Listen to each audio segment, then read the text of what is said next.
Hello, welcome back to my channel. അപ്പോൾ ഇന്നത്തെ video എന്ന് പറയുന്നത് നമ്മുടെ ഈദ് പ്രമാണിച്ച് ബക്ര സൂക്കിൽ 4 ദിവസം, അതായത് ജൂൺ 6, 7, 8, 9 ഈ 4 ദിവസങ്ങളിൽ 8:30 ഫയർ വർക്ക്സ് നടക്കുന്നുണ്ട്. അപ്പോൾ അത് കാണാൻ പോയതിൻ്റെ വീഡിയോ ആണ് കേട്ടോ. അപ്പോൾ നിങ്ങളിപ്പോൾ ഈ വീഡിയോ കാണുമ്പോൾ ഇതൊക്കെ കഴിഞ്ഞിട്ടുണ്ടായിരിക്കും, പക്ഷെ ഇപ്പോഴാണ് നമുക്ക് അപ്ലോഡ് ചെയ്യാനായിട്ട് സമയം കിട്ടിയത്. അപ്പോൾ അതിൻ്റെ വിശേഷങ്ങളാണ് കേട്ടോ ഇന്നത്തെ വീഡിയോയിലുള്ളത്. അപ്പോൾ എല്ലാ കൂട്ടുകാർക്കും ജെ4 ജേനിയുടെ പുതിയ വീഡിയോയിലേക്ക് സ്നേഹപൂർവ്വം സ്വാഗതം. അങ്ങനെ പോകുന്ന വഴിക്ക് നമ്മൾ ബർവ വില്ലേജിലുള്ള കാലിക്കറ്റ് ടേസ്റ്റ് റെസ്റ്റോറൻറ്റിൽ ഒന്ന് കയറിയിട്ടോ. കാരണം നമ്മൾ ഫയർ വർക്ക്സും കാര്യങ്ങളൊക്കെ കഴിഞ്ഞ് വരുമ്പോൾ ഒത്തിരി സമയവും, അപ്പോൾ എന്തായാലും വിശക്കും. അപ്പോൾ പോകുന്ന വഴിക്ക് എന്തെങ്കിലും ലൈറ്റായിട്ട് സ്നാക്സോ ജ്യൂസോ എന്തെങ്കിലും കഴിക്കാമെന്ന് വിചാരിച്ചിട്ട് കയറിയത്. അപ്പോൾ ജോക്കും മാൾട്ടി മെനു കാർഡ് നോക്കിയിട്ട് പൊരിഞ്ഞ ഡിസ്കഷനായിട്ട് എന്ത് വാങ്ങും എന്നുള്ള കൺഫ്യൂഷനായിട്ട് ജോക്ക് എന്തെങ്കിലും ഒരു ഐറ്റം പറയും. അപ്പോൾ മാൾട്ടിക്ക് അത് ഇഷ്ടപ്പെട്ടില്ല, മാൾട്ടി പറയുന്ന ഐറ്റം ജോക്കിന് ഇഷ്ടപ്പെടില്ല. അങ്ങനെ രണ്ടുപേരും ഡിസ്കഷനും അതിൻ്റെ ഇടയിൽ അപ്പേനെ സോപ്പിലും കാര്യങ്ങളൊക്കെ ആയിട്ട് തകൃതിയായിട്ട് നടന്നുകൊണ്ടിരിക്കുകയാണ് കേട്ടോ അവിടെ. അപ്പം ഞാൻ എപ്പോഴത്തെയും പോലെ തന്നെ ഒരു പൈനാപ്പിൾ ജ്യൂസും സുഹൃത്ത് ഒരു ചായയാണ് ഓർഡർ ചെയ്തത്. പിന്നെ മാൾട്ടിയും ജോക്കും തമ്മിൽ ഡിസ്കസ് ചെയ്തിട്ടൊന്നും സെറ്റ് ആവാണ്ടായപ്പോൾ പിന്നെ അപ്പം തന്നെ അവർക്ക് ചൂസ് ചെയ്ത് കൊടുത്തു. ഐസ്ക്രീമാണ് ചൂസ് ചെയ്തത്. അത് മാംഗോയും ചോക്ലേറ്റും മിക്സ് ചെയ്തതാണ്. അങ്ങനെ ഐസ്ക്രീമൊക്കെ കിട്ടിയപ്പോൾ രണ്ടുപേർക്കും ഭയങ്കര സന്തോഷമായി. അങ്ങനെ നമ്മൾ അതൊക്കെ കഴിച്ച് അവിടെ നിന്ന് ഇറങ്ങിയിട്ടു. അങ്ങനെ നമ്മൾ അൽവക്ര ഓൾഡ് സൂക്കിൽ എത്തിയിട്ടോ. അത്യാവശ്യം നല്ല തിരക്കുണ്ടായിരുന്നു. അത് കാരണം പാർക്കിംഗ് കിട്ടാനായിട്ട് കുറച്ച് ബുദ്ധിമുട്ടുണ്ടായിരുന്നു. പിന്നെ കുറേ നേരം കറങ്ങിയതിന് ശേഷമാണ് പാർക്കിംഗ് ഒക്കെ കിട്ടി. അപ്പോൾ അതേ നമ്മളങ്ങനെ സൂക്കിലെത്തി. നമ്മൾ ഫയർ വർക്ക്സ് നടക്കുന്ന ഏരിയയിലേക്ക് പോവാണ് കേട്ടോ. ഈ അൽവക്ര ഓൾഡ് സൂക്ക് എന്ന് പറയുന്നത് ഖത്തറിലെ ഒരു പരമ്പരാഗതമായ വിപണിയാണ്. പഴയ ഖത്തർ ജീവിതശൈലി കാണിച്ചു കൊടുക്കുന്ന മനോഹരമായൊരു ടൂറിസ്റ്റ് കേന്ദ്രമാണ് കേട്ടോ ഇത്. അപ്പോൾ ഖത്തറിലുള്ളവർ ഒരു തവണയെങ്കിലും കൂടി ഒന്ന് വിസിറ്റ് ചെയ്യണം. പ്രത്യേകിച്ച് പഴമയെ ഇഷ്ടപ്പെടുന്നവരാണെങ്കിൽ ഒരിക്കലും ഇത് മിസ് ചെയ്യരുത്. പിന്നെ ഇതിന്റെ മറ്റൊരു പ്രത്യേകത എന്ന് പറയുന്നത് ഈ സൂക്ക് സ്ഥിതി ചെയ്യുന്നത് കടലിന്റെ തീരത്താണ്. പഴയ കാല ഖത്തർ ഗ്രാമങ്ങളെ അനുസ്മരിപ്പിക്കുന്ന രീതിയിലാണ് കേട്ടോ ഇവിടുത്തെ വിപണി നിർമ്മിച്ചിരിക്കുന്നത്. പിന്നെ പരമ്പരാഗത കെട്ടിടങ്ങളുടെയും പിന്നെ മണൽ നിറമുള്ള മതിലുകളുടെയും ഒക്കെ മനോഹാരിതയോടുകൂടി നിർമ്മിച്ചിരിക്കുന്ന ഈ ഒരു ഓൾഡ് സൂക്ക് എന്ന് പറയുന്നത് ഇവിടുത്തെ ചരിത്രപരമായും സാംസ്കാരികപരമായും വലിയ പ്രാധാന്യമുള്ള ഒരു സ്ഥലം കൂടിയാണ്. നമ്മളിപ്പോൾ കാണാൻ പോകുന്ന ഫയർ വർക്ക്സിന്റെ ഏറ്റവും വലിയ പ്രത്യേകത എന്ന് പറയുന്നത് ഈ ഫയർ വർക്ക്സ് നടക്കുന്നത് കടലിലാണ്. കടലിൽ ബേസ് കെട്ടിയിട്ടാണ് അവർ ഈ ഫയർ വർക്ക്സ് സെറ്റ് ചെയ്തിരിക്കുന്നത്. അതുകൊണ്ട് നമുക്ക് യാതൊരു തടസ്സങ്ങളും ഇല്ലാതെ വളരെ മനോഹരമായിട്ട് ഇത് കാണാനായിട്ട് സാധിക്കും. അങ്ങനെ നമ്മളിതേ കടൽ തീരത്തിന്റെ അടുത്ത് എത്തി. അപ്പൊ ഇവിടെയാണ് ഫയർ വർക്ക്സ് നടക്കുന്നത്. അപ്പൊ അത്യാവശ്യം നല്ല രീതിയിൽ കാണാൻ പറ്റുന്ന ഒരു ഏരിയ നോക്കിയാണ് ഞങ്ങൾ നടക്കുന്നത്. അപ്പൊ ഇതും കൂടി ആയതുകൊണ്ട് നല്ല തിരക്കാണ്. എല്ലാ ഏരിയ ഒരുവിധ ആളുകൾ കൊണ്ട് നിറഞ്ഞിരിക്കുകയാണ് കേട്ടോ. കുറച്ചു നേരമൊക്കെ ചുറ്റി നടന്നിട്ട് ഞങ്ങൾ പിന്നെ അവസാനത്തെ ഈ ഒരു ഏരിയയിലാണ് കേട്ടോ നിന്നത്. ഇവിടെ നിന്ന് കഴിഞ്ഞാൽ അത്യാവശ്യം നല്ല രീതിയിൽ കാണാം എന്നുള്ള ഒരു പ്രതീക്ഷയിലാണ് നിൽക്കുന്നത്. നമുക്ക് നോക്കാം. അങ്ങനെ നമ്മളെല്ലാവരും വെയിറ്റ് ചെയ്ത ഫയർ വർക്ക്സ് ഇതേ സ്റ്റാർട്ട് ചെയ്തു കേട്ടോ.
അങ്ങനെ നമ്മുടെ ഫയർ വർക്ക്സ് ഒക്കെ വളരെ ഗംഭീരമായിട്ട് നടന്നു. നല്ല ഭംഗിയുണ്ടായിരുന്നു കാണാനായിട്ട്.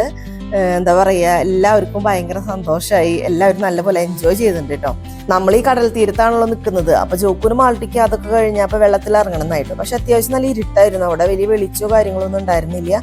പിന്നെ സമയം ഒത്തിരി വൈകി. അപ്പൊ പിന്നെ ഞങ്ങൾ പറഞ്ഞു എന്നാൽ നമുക്ക് വേറെ ഒരു ദിവസം വരാം, അല്ലെങ്കിൽ വേറെ എവിടെയെങ്കിലും ബീച്ചിൽ പോവാന്ന് പറഞ്ഞു. അങ്ങനെ കുറെ നേരം പറഞ്ഞിട്ടായിട്ട് ജോക്കും മാൾട്ടി സമ്മതിച്ചു. ആദ്യം വെള്ളത്തിൽ ഇറങ്ങണം എന്ന് തന്നെ പറഞ്ഞ് നിൽക്കായിരുന്നു. പിന്നെ കുറെ കഴിഞ്ഞപ്പോൾ ശരി എന്നൊക്കെ പറഞ്ഞു പോന്നു. അപ്പൊ അതിന്റെ അടുത്തുകൂടി ഒരു വഞ്ചി എടുക്കുന്നുണ്ടായിരുന്നു. അപ്പൊ അത് കണ്ടപ്പോൾ അതിൽ കയറണം എന്നായി. അപ്പൊ പിന്നെ ആയിക്കോട്ടെ എന്ന് വിചാരിച്ചിട്ട് രണ്ടുപേരും അതിൽ കയറി കുറെ നേരം കളിച്ചു. അവരുടേതായ രീതിയിൽ എന്തൊക്കെയോ ഒരു എൻജോയ് ചെയ്യുന്നുണ്ടായിരുന്നു കേട്ടോ. മാൾട്ടി അപ്പൊ അതേ ഇങ്ങനെയൊക്കെ നിന്നിട്ട് അപ്പോട് പറയുന്നുണ്ടായിരുന്നു, വേണമെങ്കിൽ ഫോട്ടോ എടുത്തു വീഡിയോ എടുത്തു എന്നൊക്കെ പറയുന്നുണ്ട്. ആളെന്താ ഉദ്ദേശിക്കുന്നതെന്ന് അവൾക്ക് ഇനി അറിയുള്ളൂ കേട്ടോ. അത് കഴിഞ്ഞപ്പോ മാൾട്ടി നിന്ന പോലെ ജോക്കൂന് നിൽക്കണം എന്ന് പറഞ്ഞു. പിന്നെ നമ്മുടെ ടൈറ്റാനിക്കിലെ ജാക്കിന്റെ റോസിന്റെ പോലെയൊക്കെ കുറെ നേരം രണ്ടുപേരിൽ നിന്ന് എന്തൊക്കെയോ കാണിച്ചു. ഒത്തുതേ അതിന്റെ വീഡിയോ ഫോട്ടോ ഒക്കെ എടുത്തു. അങ്ങനെ വെള്ളത്തിൽ കളിക്കാൻ പറ്റാത്തതിന്റെ ക്ഷീണം രണ്ടുപേരും വഞ്ചിയിൽ കയറി അവരുടേതായ രീതിയിൽ എൻജോയ് ചെയ്ത് തീർത്തു കേട്ടോ. അങ്ങനെ കുറച്ചു നേരം അവിടെ കളിച്ചപ്പോൾ രണ്ടുപേർക്കും സന്തോഷമൊക്കെ ആയി. അപ്പൊ നമ്മൾ പേരൻസിനെ സംബന്ധിച്ചിടത്തോളം അവർക്ക് കളിക്കാൻ കിട്ടുന്ന ഇത്തരം സാഹചര്യങ്ങളിൽ ഒരുക്കി കൊടുക്കുക എന്നുള്ളതാണല്ലോ. അപ്പൊ അതാണ് നമ്മളും ചെയ്തത്. അപ്പൊ വേറെയും കുട്ടികളുണ്ടായിരുന്നു കേട്ടോ. അപ്പൊ അങ്ങനെ കുറച്ച് വഞ്ചികൾ അവിടെ കിടക്കുന്നുണ്ട് തീരത്ത്. അപ്പൊ അതിൽ കയറി എല്ലാവരും അവരുടേതായ രീതിയിൽ കളികളും കാര്യങ്ങളൊക്കെ ആയിരുന്നു. അങ്ങനെ നമ്മൾ അവിടെ നിന്ന് പോകുന്നു. അപ്പോൾ നേരത്തെ നമ്മൾ ഫയർ വർക്സിന് പോകുന്ന സമയത്ത് ജോക്ക് പറഞ്ഞിട്ടുണ്ടായിരുന്നു ഈ ബിൽഡിങ്ങിന്റെ ഉള്ളിലൊക്കെ അവന് കയറണം, നടന്ന് കാണണം എന്നൊക്കെ. അപ്പൊ ഞാൻ പറഞ്ഞിട്ടുണ്ടായിരുന്നു തിരിച്ചു വരുമ്പോൾ കയറാന്ന് പറഞ്ഞു. അപ്പൊ ഞങ്ങളിത് വരുന്ന വഴിയിലെ കുറച്ച് ബിൽഡിങ്ങിന്റെ ഉള്ളിൽ കൂടെയൊക്കെ ഞങ്ങൾ നടന്നു കേട്ടാ. വൈകുന്നേരങ്ങളിൽ ഫാമിലിയും കുട്ടികളൊക്കെ ആയിട്ട് വന്ന് കടൽക്കാറ്റൊക്കെ കൊണ്ട് ഇതിൽ കൂടെ ഒക്കെ നടക്കാന്ന് പറയുന്നത് ഒരു പ്രത്യേക രസമുള്ള ഒരു കാര്യം തന്നെയാണ് കേട്ടോ. അപ്പൊ ഖത്തറിലുള്ളവര് ഇവിടേക്ക് ഒന്ന് വന്ന് വിസിറ്റ് ചെയ്യാത്തവരാണെങ്കിൽ ഒന്ന് വിസിറ്റ് ചെയ്ത് നോക്കിട്ടോ. എന്നിട്ട് എങ്ങനെയുണ്ട് നിങ്ങളുടെ അഭിപ്രായം ഒന്ന് കമന്റ് ചെയ്തോളൂ. ഓൾറെഡി പോയിട്ടുള്ളവരാണെങ്കിൽ നിങ്ങളുടെ അഭിപ്രായം കമന്റ് ചെയ്യാൻ മറക്കരുത് കേട്ടോ. അപ്പൊ ഇന്നത്തെ വീഡിയോ ഇത്രയേ ഉള്ളൂ. അപ്പോൾ ആദ്യമായിട്ടാണ് ചാനൽ കാണുന്നതെങ്കിൽ വീഡിയോ ഇഷ്ടമായെങ്കിൽ സബ്സ്ക്രൈബ് ചെയ്യാനായിട്ട് മറക്കരുത്. പിന്നെ വീഡിയോയെ കുറിച്ചുള്ള അഭിപ്രായങ്ങൾ കമന്റ് ചെയ്യാനും മറക്കരുത് കേട്ടോ. അപ്പൊ അടുത്തൊരു വീഡിയോയിൽ പുതിയ വിശേഷമായിട്ട് കാണാം. അതുവരെ എല്ലാവർക്കും ബൈ ബൈ, സീ യു.